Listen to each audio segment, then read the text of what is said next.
mummy धीरे धीरे हरदी का गाठो पीसा ओ मम्मी धीरे धीरे हरदी का गाठो पीसा ओ मम्मी धीरे धीरे हरदी के गाठो पीसा हो मम्मी धीरे धीरे हरदी का गाठो पीसा हो मम्मी धीरे धीरे हरदी का गाठो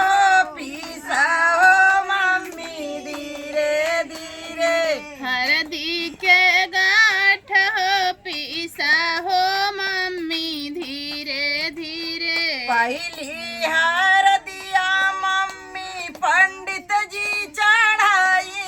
आए हो पहली हरदी मम्मी पंडित जी चढ़ाई आए हो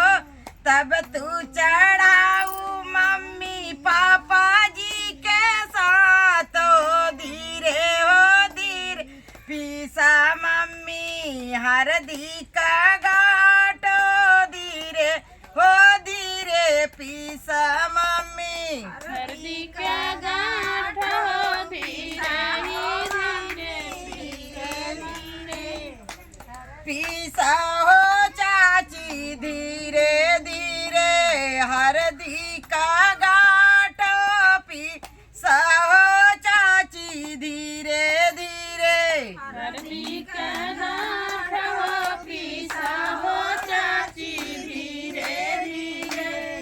हरदी का गाठो पीसा हो चाची धीरे धीरे हरदी के गाठ हो पीसा हो चाची धीरे धीरे पहली हरदिया चाची पंडित जी लगाई है हो पहली हरदिया चाची पंडित जी लगाई है हो तब तू लगाई चाची चाचा जी के साथ हो धीरे पीसा चाची हरदी का गाठ हो धीरे पीसा चाची हरदी के गाठ हो धीरे ही धीरे पीसा चाची धीरे पीसा चाची हरदी का गाठ हो धीरे पीसा चाची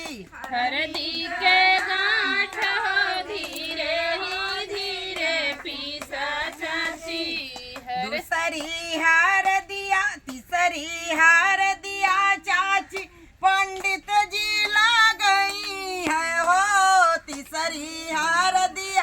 चाची पंडित जी लगाई है हो तब तू लगाई है भैया भाभी जी के साथ हो धीरे पीसा भैया हरदी के गा